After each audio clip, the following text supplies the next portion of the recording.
Ouais, ça va, on n'est pas non plus. C'est pas la téloche, hein.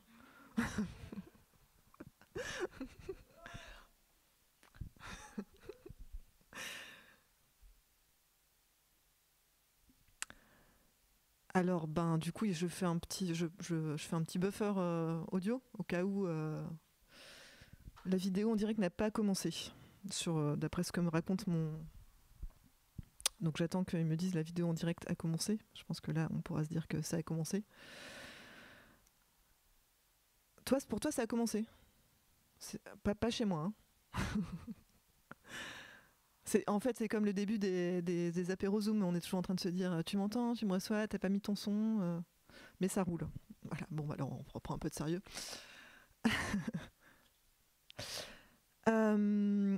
Bonjour et bienvenue pour ce Facebook Live. Je m'appelle Dominique Gilliot. J'ai été élevée par des loups dans une forêt départementale du Nord-Pas-de-Calais. Alors la première leçon qu'on apprend quand on a le bonheur d'avoir été élevé par des loups dans une forêt départementale du Nord-Pas-de-Calais, c'est de ne pas marcher sur une branche morte. Question de survie. Il faut dire qu'il y a beaucoup de branches mortes dans les forêts départementales du Nord-Pas-de-Calais. Et ça, peu de monde le sait, mais donc je voulais livrer cette information. Donc voilà, la forêt, les loups, le Nord-Pas-de-Calais. Et puis à un moment, il y a eu la civilisation. Et alors moi, la civilisation, elle est arrivée dans ma vie sous la forme d'un bibliobus que j'avais confondu avec le camion du glacier. Et alors, partant de là, j'ai lu 2 livres. Celui-là, Fragment du discours amoureux de Roland Barthes. Donc là, je pense que pour les gens qui sont chez eux, qui regardent cette vidéo, il faudra zoomer très fort sur un arrêt sur image pour voir la pochette. La couverture de ce livre. Donc Fragment d'un discours amoureux de Roland Barthes, mais en anglais. Parce qu'il se trouve que dans ce bibliobus, il y avait une section langues étrangères particulièrement développée, ce qui n'est pas le cas de tous les bibliobus, hein, évidemment. Pardon, j'avais un appel, mais je viens de le refuser parce que c'est vous et que je suis avec vous. D'ailleurs, je vais couper mon téléphone, ce qui aurait été très professionnel. Voilà. Donc, Fragment d'un discours amoureux de Roland Barthes, premier livre du bibliobus, et cet autre livre, Merveilleux polystyrène, un livre fondateur. Et donc cette performance à laquelle vous êtes en train d'assister, je l'ai construite à partir de ces 2 ouvrages, ainsi que toute ma pratique artistique. Alors, il y a un 3e ouvrage que j'avais aussi emprunté dans ce bibliobus, mais j'en parlerai un peu plus tard. Je ménage le suspense parce qu'on m'a dit que parfois les gens se connectaient, puis se déconnectaient, puis se reconnectaient. Donc, à un moment, il sera question de ce 3e ouvrage. Ou pas.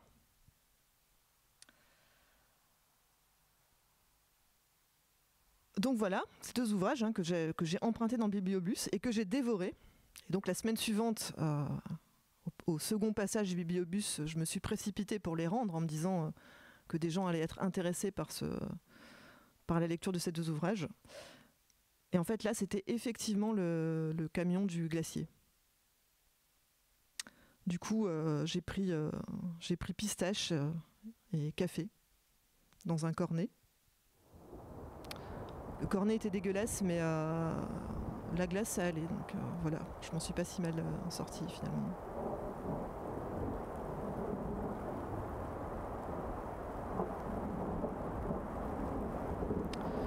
Alors j'ai un peu sauté des étapes dans ma construction personnelle. Parce que donc il y a eu les loups, la forêt départementale, le camion du glacier, Roland Barthes, et puis après il y a eu la préadolescence, l'intranquillité, l'essence, le super samplon 95, le super samplon 98, les Nike Air Max 95 les Nike Air Max 98, les Jordan, les Kevin, les Jean, les Kevin Jean, les Paul et les brioches dorées qui, dont l'odeur vous poursuit dans les couloirs du métro à la gare Lille-Flandre. La licence d'anglais, la maîtrise, les beaux-arts, des écoles, des apprentissages, des désapprentissages, du tricotage, du détricotage, la tour Eiffel, la découverte de mon pouvoir de séduction. Mais je vais passer rapidement là-dessus parce que bon, on n'est pas là non plus pour se vanter, ni pour enfoncer des portes ouvertes. Et donc ce qui s'est passé après le cornet de glace l'été suivant, c'est qu'il y a eu cette chanson.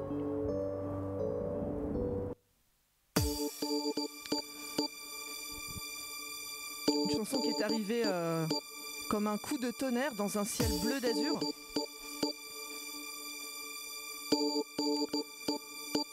Après, il y a du chant. My lover's got no power, he's got his strong beliefs. My lover's got no fame, he's got his strong beliefs. My lover's got no money, he's got his strong beliefs. One more and more people. Voilà, donc le titre de cette chanson c'est Freed from Desire, hein, libéré du désir. Chanson découverte à l'adolescence. Alors c'est vrai que l'adolescence c'est pas le meilleur moment pour recevoir un tel message, n'est-ce pas ? Parce que c'est quand même un peu le moment où en fait on a surtout envie de se laisser enchaîner au désir. Donc voilà une espèce de petite dissonance cognitive à cet endroit. Mais heureusement, malgré le fait que ma maîtrise de la langue anglaise, grâce au bibliobus et à la section langues étrangères qui était particulièrement développée dans le bibliobus, je le rappelle. Donc malgré le fait que cette maîtrise commençait à vraiment atteindre un seuil élevé en moi, le sens profond de ces paroles ne m'a pas effleuré tout de suite. Comme quoi, la conscience des choses parfois arrive au moment où on est en fait prêt à la recevoir dans son entièreté. N'est-ce pas ? Et du coup, je me suis concentrée sur ce qui constitue le reste de la chanson, hein, j'ai envie de dire l'habillage sonore.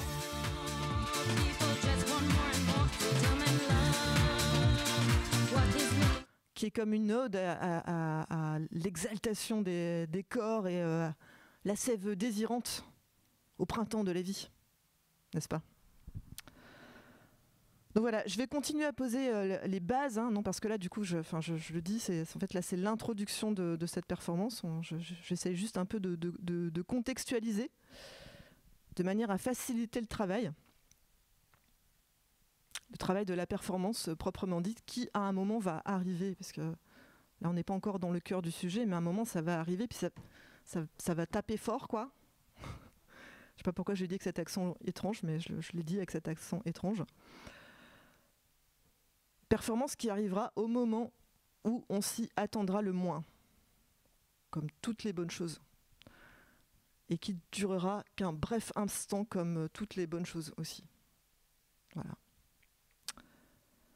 Donc le titre, j'aurais peut-être dû commencer par là, mais ça n'est pas l'option que j'ai prise. Le titre de cette performance, c'est Mélancolie, mon ami. Je trouve que c'est un titre qui est plutôt bien trouvé, mais en termes de titre, il y a du level en général chez Dominique Gilliot. De notoriété publique. Je pense que je suis l'artiste des titres. D'ailleurs, si un jour j'ai un animal domestique, je l'appellerai comme ça, comme le titre de cette performance. Enfin, la première partie, Mélancolie. Je l'appellerai Mélancolie, mon animal domestique. Pourquoi ? Parce que déjà, j'aime bien les chiens. Et donc je fantasme que cet animal, si d'aventure un jour j'en adopte un, me suivra partout. Un peu comme ma mélancolie finalement. Et puis ce sera probablement mon ami. Là je parle du chien, pas de la mélancolie, mais la mélancolie est aussi un peu mon ami. Donc à un moment quand on a un compagnon comme ça un peu régulier, il faut quand même en faire un ami parce que sinon... Sinon... Donc voilà le nom pour ce chien, mais bon, pour l'instant, les seuls trucs que je peux nommer, c'est en fait mes performances, parce que j'ai un petit appartement, en tout cas trop petit pour un animal domestique, mais pas pour créer des performances. Et déjà, ça, c'est un truc qui tient bien compagnie, hein, de faire des performances, et de l'art d'une manière générale. Donc le titre, hein, Mélancolie mon ami, puis il y a un sous-titre, juste en dessous du titre. Oui, je sais, là, vous vous dites, bon, Mélancolie, mon ami, ça aurait suffi, mais comme je suis quelqu'un de généreux, je me suis fendue d'un sous-titre qui est la théorie de la contingence adaptée aux relations amoureuses et à la fin du monde tel que nous le connaissons.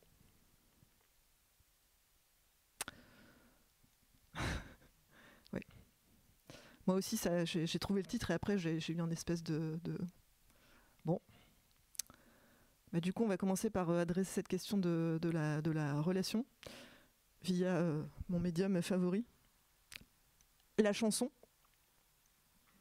Donc cette chanson,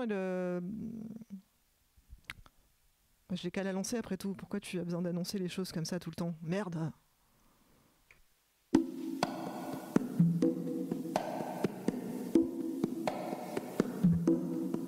C'est dur de pas communiquer avec vous.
faut savoir s'arrêter un moment, et c'était là.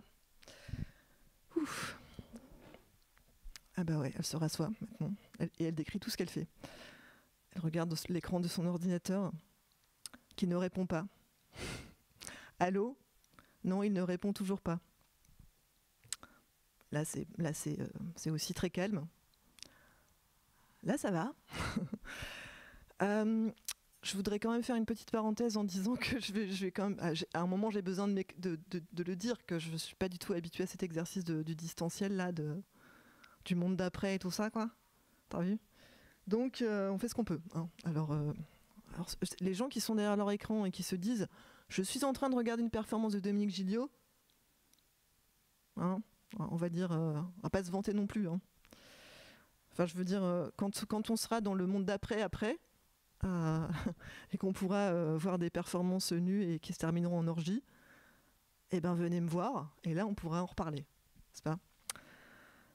Et je vais reprendre le cours de cette performance, parce que c'est quand même pour ça qu'on est là. Puis qu'après, il faut qu'on rende le matos, tout ça, donc on n'a pas que ça à faire non plus. Et vous non plus, vous n'avez pas que ça à faire, parce que c'est le dernier jour aujourd'hui, avant les attestations et tout. Si jamais il y a des réactions, enfin je veux dire des messages et tout ça, éventuellement, il y a des gens... Bah, d'ailleurs, puisque j'ai fait une parenthèse, on va pas la refermer tout de suite. Et il y a des gens, il y a du... Comment ça se passe en régie ? Il y a une 50aine de personnes. 40. La moitié, 25.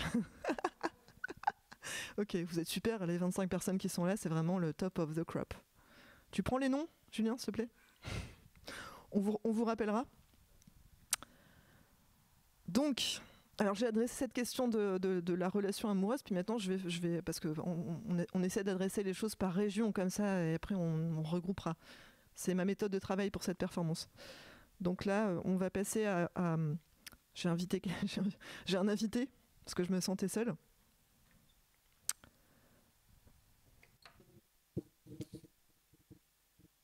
Donc là, on va adresser cette question de la fin du monde. Allez, c'est maintenant.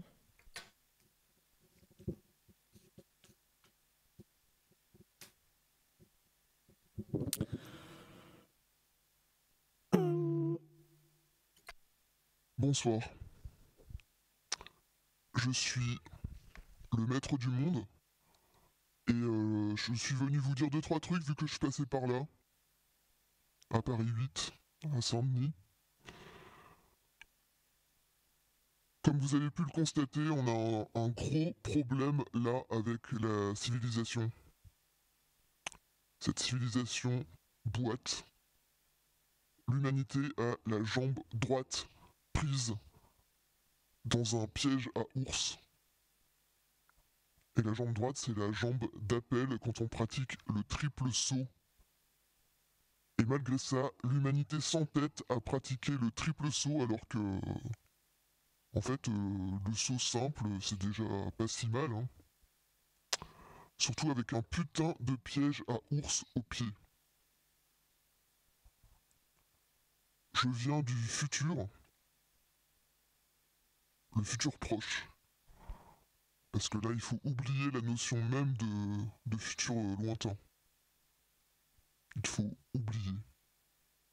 Tout peut s'oublier, qui s'enfuit déjà, oublier le temps des malentendus et le temps perdu, blablabla. Le futur lointain a cessé. Il n'y a plus que le passé immédiat, le présent continu et le futur proche. Dans le futur, vos enfants ne vous diront pas merci. En fait, ils vous diront non merci. Bon, d'ailleurs, arrêtez de faire des enfants. Les enfants, c'est très polluant. En plus, c'est chiant. Je le sais parce que je prends le train, souvent. La civilisation a entamé une chute lente et régulière à partir du moment où on a commencé à mettre des petits pulls aux petits chiens. On a commencé à mettre des petits pulls aux petits chiens et bientôt vous allez voir, on mettra des petits pulls aux grands chiens aussi. Et là, on pourra se dire qu'on est proche de la fin. La fin du monde. tel que nous le connaissons.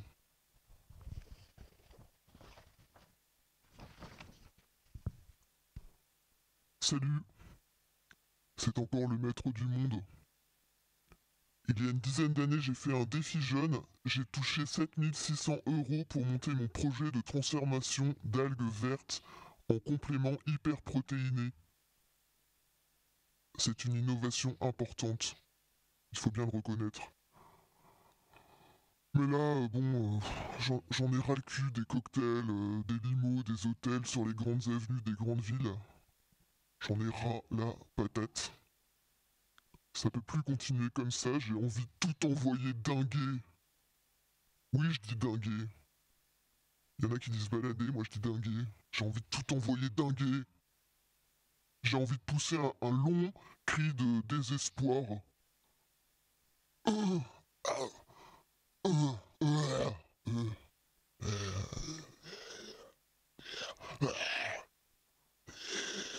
Je tiens pas encore très bien le désespoir, mais bientôt je tiendrai le désespoir et là ça va faire mal. En plus, j'ai fait un rêve. J'ai rêvé qu'il pleuvait. Bon, jusque-là, d'accord, rien d'extraordinaire, ce sont des choses qui arrivent. Mais là, en fait, il pleuvait dans ma bouche. Et c'était une pluie acide, avec des petites particules fines, mêlées. Et ça avait un goût de galette saucisse. Pas cool. J'ai rien contre les Bretons, mais la galette saucisse, quand même, c'est un peu hard. Hein. Du coup, je propose, voilà ce que je propose. Je propose qu'on se dirige tous dans un seul mouvement commun, très chorégraphique, dès le solstice d'été, le solstice, pardon, c'est la galette saucisse m'a un peu foutu le... Dès le solstice d'été vers Marseille, et qu'on s'installe dans le tunnel double voie qui se trouve juste à côté de la friche de la Belle de Mai. Oui, je sais, Marseille, maintenant tout le monde veut y aller, mais c'est moi qui ai eu l'idée en premier. Voilà, j'avais pensé avant tout le monde. Parce que je suis le maître du monde. Voilà, donc ça, pour moi, c'est le futur. Hein. Entre grosso modo fin juin et mi-octobre, tunnel, friche de la Belle de Mai, on sera bien.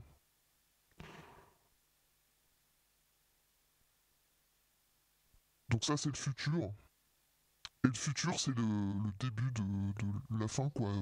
L'apocalypse, comme on dit. Mais bon, ça, ce truc-là, l'apocalypse, ça n'arrivera pas comme dans un final glorieux et apothéostatique, comme dans un film hollywoodien, quoi. Hein, il n'y aura pas de bouquet final fou fou fou. Non, on va juste s'éteindre, lentement, comme des tuberculeux dans un sanatorium qui aurait été installé en plein centre de São Paulo. La bonne idée. Ça sera une agonie lente et douloureuse qui n'aura rien d'héroïque. Rien de spectaculaire en mode Dolby Surround 5.0, écran plat, coin carré, non. Tout va juste se rétrécir petit à petit, se rétracter petit à petit,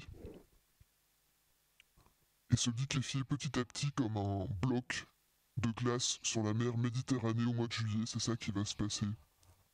Ensuite, il ne nous restera plus qu'à organiser des parcours d'agility le long des côtes anglaises.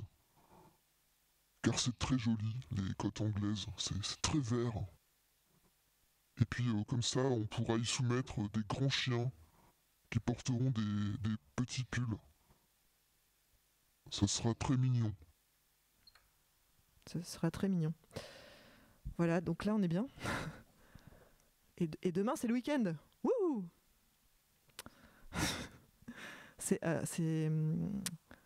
Comment ça se passe ça va dans la salle. Wouh. Ouais, parce qu'il y a quand même 2 personnes qui ont réussi à passer la sécurité. Bravo à ces 2 personnes qui resteront anonymes.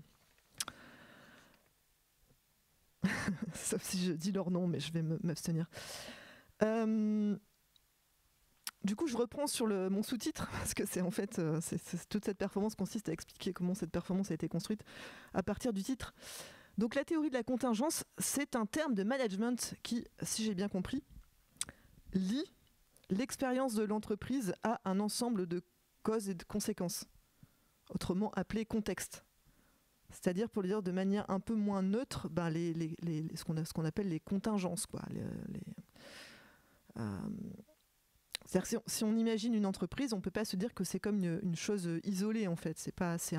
En fait, c'est comme un organisme vivant qui, du coup, comme ça, va procéder à des échanges avec son environnement. Hein, il va donc délivrer des choses et en recevoir dans un va-et-vient permanent, constructif, quoi. Et donc, tout ce que je viens de dire, on peut le remplacer par relation amoureuse. Si je reprends, hein, c'est-à-dire que relation amoureuse, ça n'est pas une petite chose isolée, c'est plutôt comme une espèce de petit organisme vivant qui va procéder comme ça à des échanges et donc délivrer des choses à son environnement et recevoir des choses de son environnement dans un va-et-vient permanent constitutif, quoi. Et oui, il y a évidemment un parallèle à faire entre les relations amoureuses, notamment la fin des relations amoureuses et la fin du monde. Enfin, en tout cas, moi, c'est comme ça que j'ai pu le vivre les rares fois où ça m'est arrivé, parce que évidemment, ce chemin est plutôt pavé de succès en ce qui me concerne. Mais bon, on n'est pas tous à la même enseigne, et moi, comme je suis dans l'empathie, je vois bien qu'il y a beaucoup de gens qui galèrent. Pas comme moi. Alors, pour vraiment enfoncer ce clou du parallèle, je vais faire un truc qui va permettre d'un peu animer visuellement cette performance, et puis prouver à quel point je suis douée pour le dessin et le graphisme. Et pour ça, j'ai besoin d'un accessoire que j'avais demandé à quelqu'un du public de me ramener, qui est un marqueur. Ouais. Petite interaction avec le public, au passage. C'est pas donné à tout le monde par ces temps troublés. Oh, tu peux le lancer, tu sais, je suis très bonne pour rattraper. Ouais, ça m'est arrivé aussi la dernière fois que j'ai fait une performance, on m'a acheté un truc. C'est pas grave. J'aurais pu le rattraper avec le. Là, les gens qui sont chez eux se régalent. Merci. Alors, donc là, on va faire la femme qui sait en fait comment ça se passe les relations amoureuses.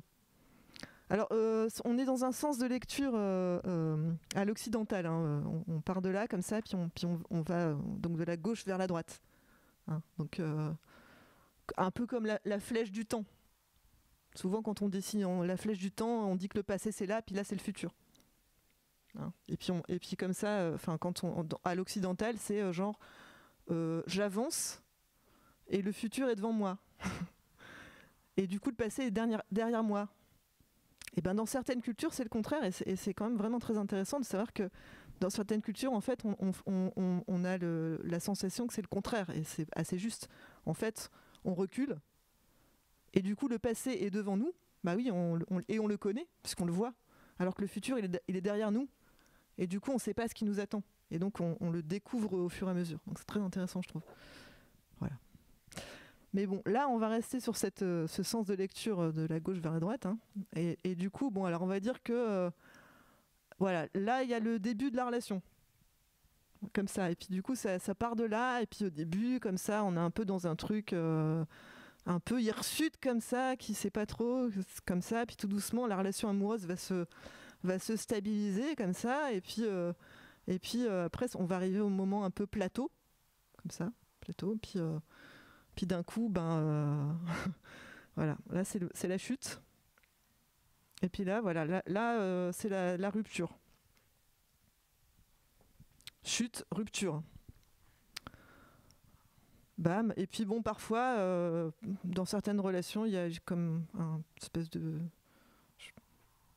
un truc un peu indéfinissable comme ça. Et puis des fois, ça c'est un peu l'élément inconnu. Parce qu'il y avait le seul, voilà. Et du coup, ben, on pourrait faire un parallèle tout de suite, hein, et se dire que par exemple là, c'est le début de l'humanité, le début de la civilisation, comme ça, qui tout doucement va arriver à un truc qui ressemble à quelque chose voilà, le Moyen Âge, hein, par exemple, la Renaissance et tout. Et puis après, il y a comme un espèce de plateau. Puis à un moment, là, on se rapproche tout doucement de ce qui va devenir la fin du monde. Voilà.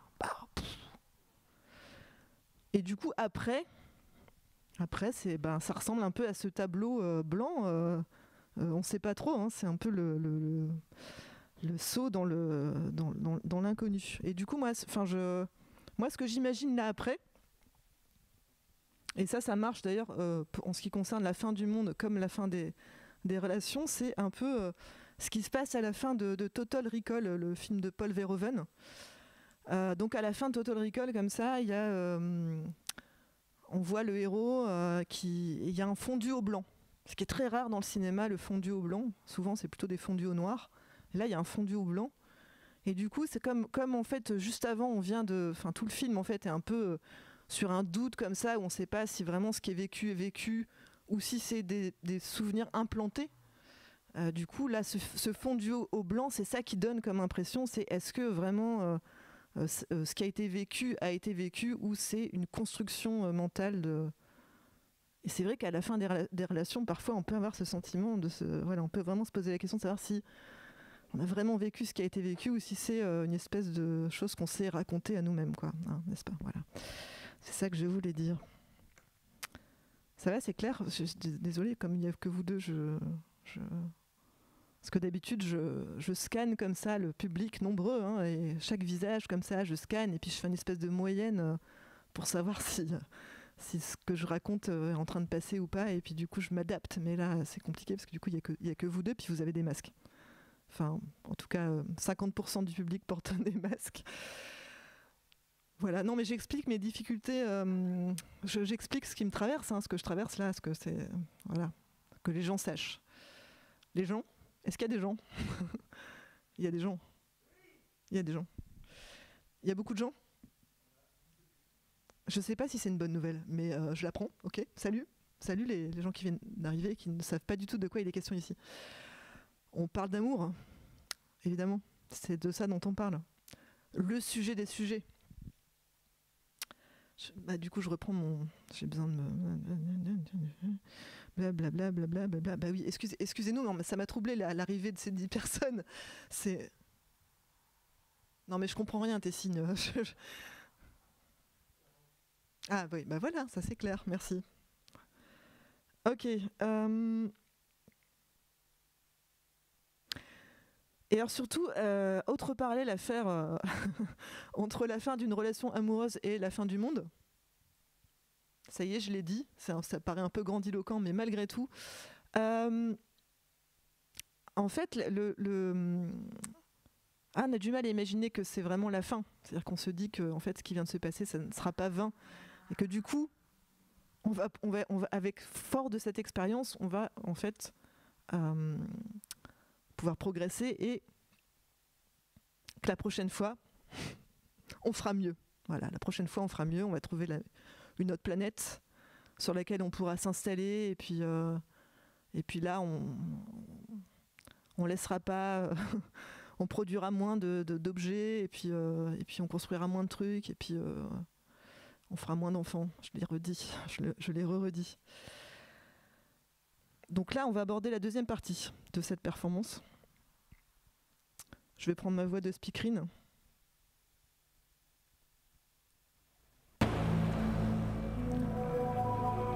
Dans la deuxième partie de Mélancolie, mon ami, je vous apprendrai comment Dominique s'est surprise à soudainement aimer les solos de saxophone dans les chansons et parfois même à trouver ça beau. C'est fou ce que le désespoir produit sur les gens. Mais d'abord, une autre chanson. Oui, parce que Dominique chante des chansons parfois quand ça lui prend. Et là, vous allez y avoir droit.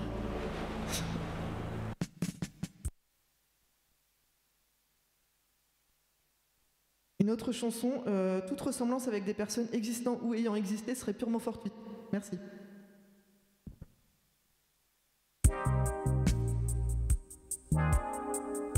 Et je vais aller m'installer là, tiens.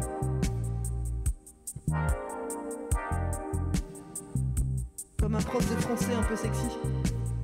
On a fait l'amour dans mon jean. Fallait pas le mettre à la machine. Aujourd'hui ça nourrit mon spleen. Le spleen ça veut dire que je déprime. Je déprime dans mon jean. J'ai perdu le goût et je trouve plus les rimes. L'amour dans mon jean. L'amour dans mon jean. L'amour dans mon jean. L'amour dans mon jean. Tu te posais pas trop de questions au-delà de ma braguette bouton. Mais moi, l'amour physique sans sentiment, c'est pas un truc que je fais souvent. Et pourtant, je voulais qu'on mêle nos molécules. Mais quand j'y repense, c'est ridicule. Je devrais l'écrire en minuscules. C'était juste une histoire d'un soir, plusieurs soirs. On a fait l'amour dans mon jean. Pourquoi faut-il que tout termine? Je garde peu de traces de ton passage. Presque oublié le baiser. Me souviens que c'était sucré et salé. Puis je crois que ça te plaisait. Dans mon jean. L'amour dans mon jean. L'amour dans mon jean. Oh l'amour dans mon jean. Dans ton jean. Dans mon jean. Dans mon jean. Dans mon jean. Ah wow.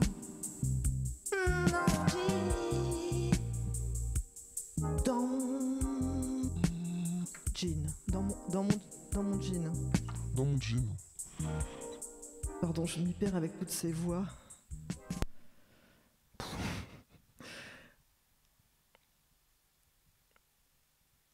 Finalement, il n'y avait pas de saxophone, mais ça manquait pas. Je sais pas pourquoi les gens mettent du saxophone partout maintenant.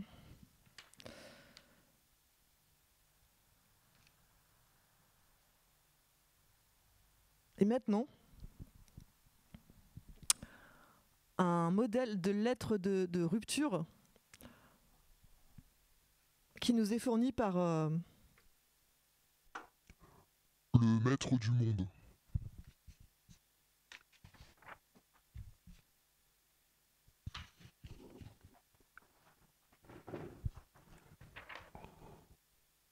Mon amour.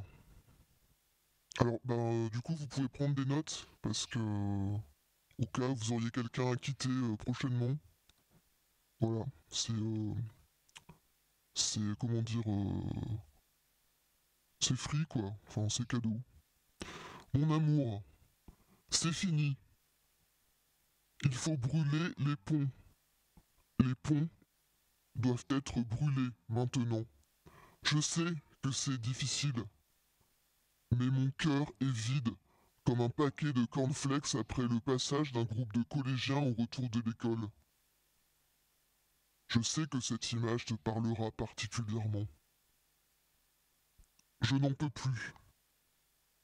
J'en ai ras la casquette. D'ailleurs, j'ai peut-être oublié ma casquette chez toi. Si tu pouvais me la ramener, merci. Tu me disais des mots, Ne me dis plus ces mots. Ne les dis pas. Non. Car moi, je n'ai qu'un seul mot à te dire et ce mot c'est pourquoi. Pourquoi l'amour s'enfuit un beau jour? Non, ce jour n'est pas beau. Et les figues ont moisi prématurément. C'est le carnage dans la corbeille à fruits. Le soir est tombé trop tôt et j'ai envie de changer d'heure. Le cadran à Saint-Lazare est déréglé. Ça ne peut pas être un hasard.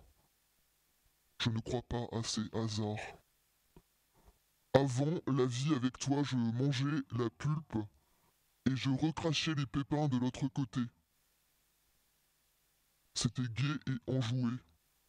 Tout ça, je l'ai perdu ma gaieté.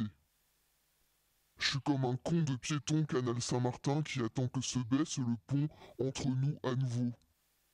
Mais ça ne vient pas et les ponts, il faut les brûler, tu vois. Notre histoire est devenue comme un chewing-gum collé dans la jungle de nos cheveux. Et Dieu sait qu'ils sont nombreux et bouclés. À deux, ça fait beaucoup de cheveux. Tout collé, c'est dégueu. Alors je ne sais pas. Non. Je ne sais pas si on a vécu le meilleur, mais là j'ai eu envie de tirer le signal brutalement. Et maintenant que le train est taqué et que le vin et quand le vin est tiré, tu le sais, il faut le boire jusqu'à la lie et sonner la lalie. Alors j'ai bu l'autre soir, j'ai bu. Le vent soufflait et il pleuvait en plus et tout à coup c'était la nuit. Nous ne nous réveillerons plus ensemble.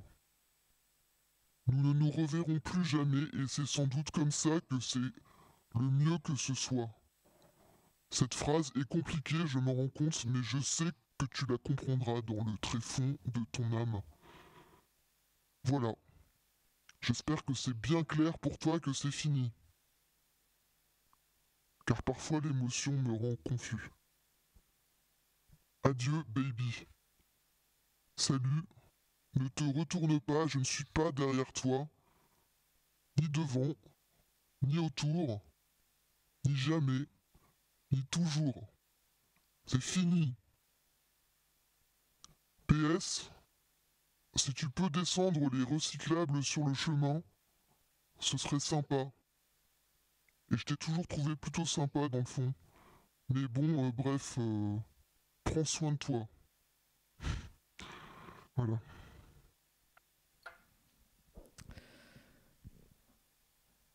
Il y a des remarques et des questions, j'ai l'impression de faire un TED Talk sur le sur l'amour, mais un peu chelou. Donc là, à partir de là, cette performance, si à un moment elle a eu l'air un peu ordonnée, là on va s'enfoncer lentement dans le chaos. Non, parce que là j'avais jusque-là réussi à maintenir une espèce de semblant d'organisation et de rythme, mais là il y a des choses contre lesquelles on ne peut pas lutter.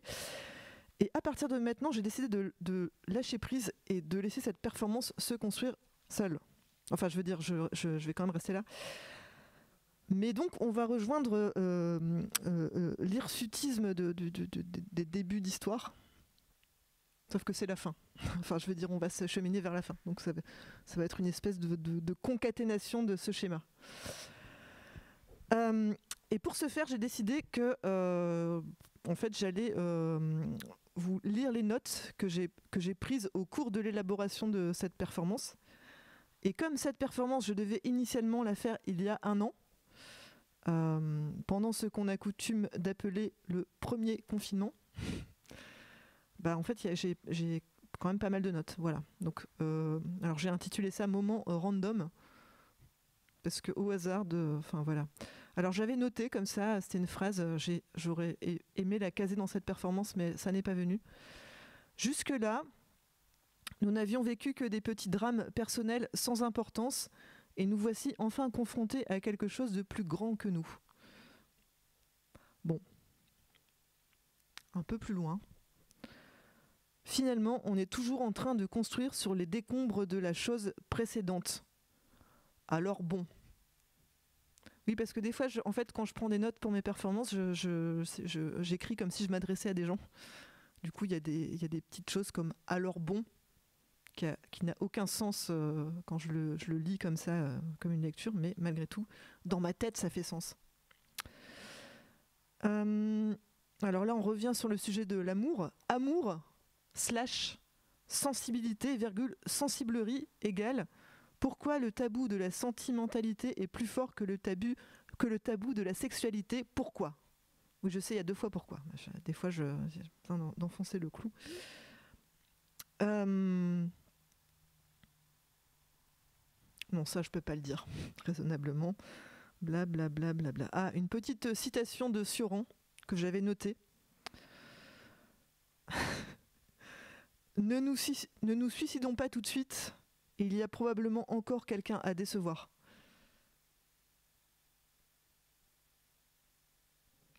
Une série de questions que j'aurais aimé caser un moment dans la performance, sur cette question de la fin du monde notamment. Est-ce que ce serait pas mal de planter des comestibles sur son balcon? Est-ce que tout ne devrait pas pouvoir se manger? Bon, là, pas de rapport, mais c'est quoi séduisant? Ok. Ah, là, on rejoint le truc du schéma. Et si on se trompait complètement avec notre vision du temps et qu'en fait, tout arrivait en même temps? C'est-à-dire que c'est vrai qu'on a une vision du temps un peu comme ça, de succession. Et si tout arrivait en même temps, est-ce que ça voudrait dire qu'on pourrait être à la fois en train de vivre le début et la fin de notre histoire? Oui, en fait, c'est le cas.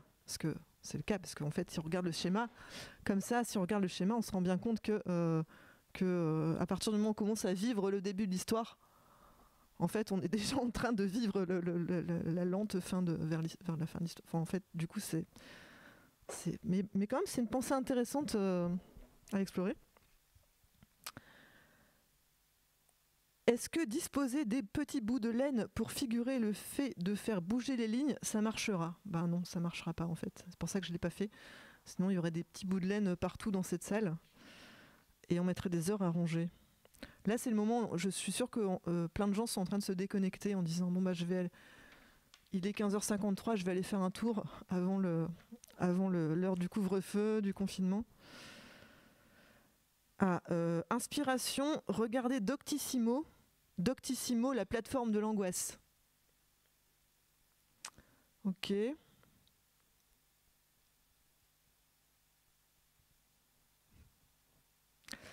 Là, j'ai un truc dans lequel je pourrais me lancer, mais ça va demander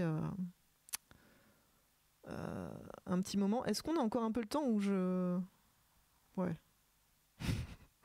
En fait, c'est vraiment compliqué de ne pas avoir les gens en face parce que tu vois, c'est ce que je disais tout à l'heure, Julien, cette sensation de il faut s'arrêter et tout ça. Là, je sais pas si c'est bien de continuer ou pas, j'en sais rien, je sais pas. J'avais noté. Non, je peux pas me lancer là-dedans, c'est trop compliqué. Je vais plutôt parler de la parabole du nénuphar. C'est ça que je vais faire. Parce que ça va me faire un deuxième schéma et les schémas, je sens qu'on a besoin de schémas là. Alors, la parabole du nénuphar, ça explique en gros les figures exponentielles en mathématiques. Donc en gros, on a un étang. Voilà, c'est un étang. On sait que notre nénuphar, qui est là, en fait, tous les jours, il double de taille. Et du coup, si on sait qu'il va mettre 100 jours pour recouvrir toute la surface de l'étang, et que on sait qu'en fait, il double de taille tous les jours, ça veut dire que... Ouais, je vous pose la question au public. Ça, je fais vraiment le prof, là. Du coup, quand le nénuphar aura-t-il recouvert Enfin, je veux dire, à quel moment, en fait, le nénuphar s'apprêtera à avoir recouvert toute la taille de l'étang?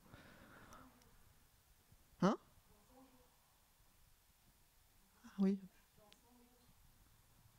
Ouais, mais je veux dire, non, mais enfin moins. Ah oui, bon, alors je me suis mal prise. En gros, si on a un public de qualité, je reprends pour les gens qui sont. Le public dit on n'a pas un public de qualité. Si, on a un public de qualité. Et ben en fait, là, le 100e jour, il aura recouvert toute la taille de l'étang. Mais le 99e jour, il en sera là. Il aura recouvert que la moitié de l'étang.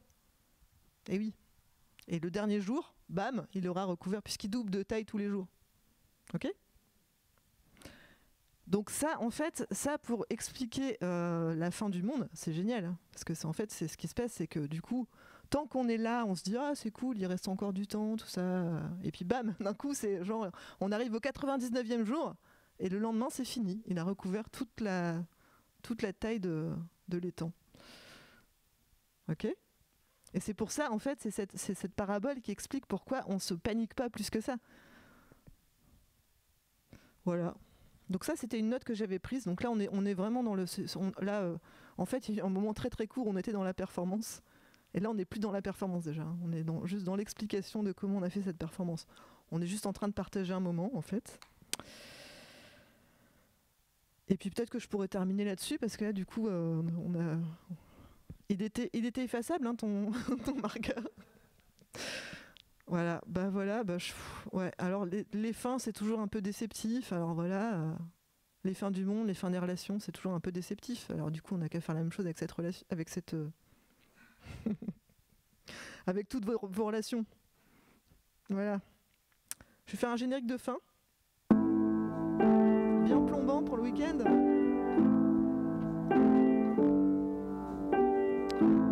Et du coup, salut. Though I have the gift of tongues and can move mountains, my words are nothing compared with yours.